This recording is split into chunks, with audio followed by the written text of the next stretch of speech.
सभी वृक्ष मित्रों को प्यार भरा नमस्कार। दोस्तों, पिछले वीडियो में आपने जाना था हमारी भारत भूमि में, हमारे भारत देश में पेड़ों का क्या आध्यात्मिक रहस्य है और क्या आध्यात्मिक महत्व है। अब हम आपको बताएंगे पेड़ों के ऐतिहासिक महत्व के बारे में। ये बात है सन 1857 की क्रांति की।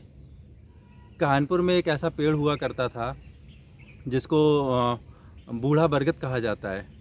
तो 1857 की क्रांति में 133 क्रांतिकारियों को उस पेड़ पे फांसी की सज़ा दे दी गई थी। और जब उनको फांसी की सज़ा दी गई तो उससे जो हमारे भारतीय भाई बंधु थे, जो देश के लिए अपनी जान देने के लिए तैयार रहते थे, तो वो एक उनकी यादें उस पेड़ से जुड़ गई, उनके परिवार वालों की यादें उस पेड़ से जुड़ गई, जहाँ पे 133 क्रांतिकारियों को फांसी दी गई थी। और सिर्फ इतना ही नहीं, वहाँ पे जा कर के लोग उनकी उस पेड़ की पूजा करने लग गए थे। लेकिन ब्रिटिश गवर्नमेंट को इस बात का डर था, तो उन्होंने उस पेड़ के आसपास जाने से लोगों के लिए मना कर दिया और उस रास्ते को बंद कर दिया गया।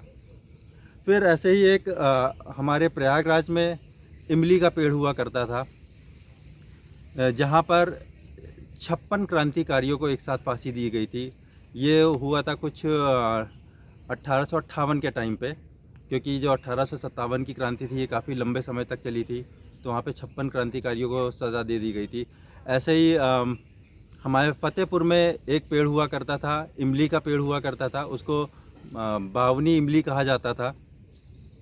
और वहाँ पे भी कुछ 65-70 लोगों को फांसी की सज़ा दी गई थी।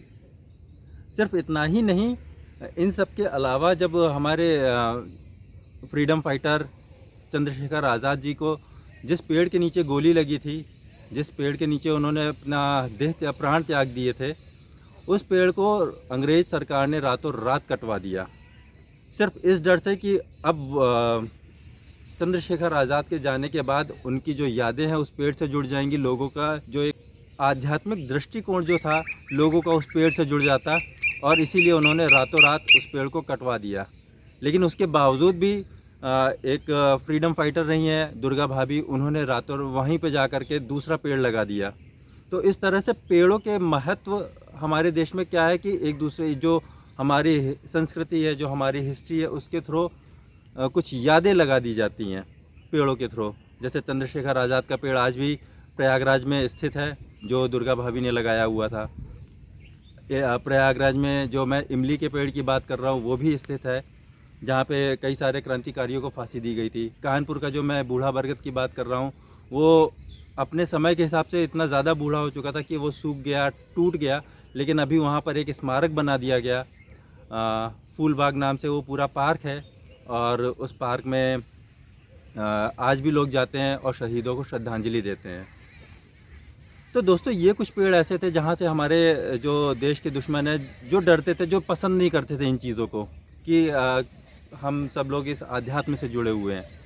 लेकिन सिर्फ इतना ही नहीं, हम ग्रीन सनराइज़ की हिल की जो टीम है, ये भी समय समय पर वृक्षारोपण करती रहती है। जैसे अभी कुछ दिन पहले पहलगाम में आतंकी हमला हुआ था, जो हमारे भाई बंधु मारे गए, उनके यादों को संभाल के रखने के लिए हम लोगों ने यहाँ पर कुछ पेड़ लगाए। उसको मुंह तोड़ जवाब देने के लिए जो सिंदूर ऑपरेशन हुआ, उस ऑपरेशन का याद को संभाल के रखने के लिए हम लोगों ने यहाँ पर 10 सिंदूर के पौधे लगाए हुए थे, और इस एरिया का नाम हम लोगों ने रखा हुआ है सिंदूर वाटिका। तो हम लोग समय समय पर किसी न किसी रूप से पेड़ों को लगाते रहते हैं, उनकी संरक्षण करते हैं और उनकी देखभाल करते हैं। और हम लोग सिर्फ पेड़ नहीं लगाते हैं, हम लोग पेड़ों के साथ साथ एक यादें जोड़ लेते हैं।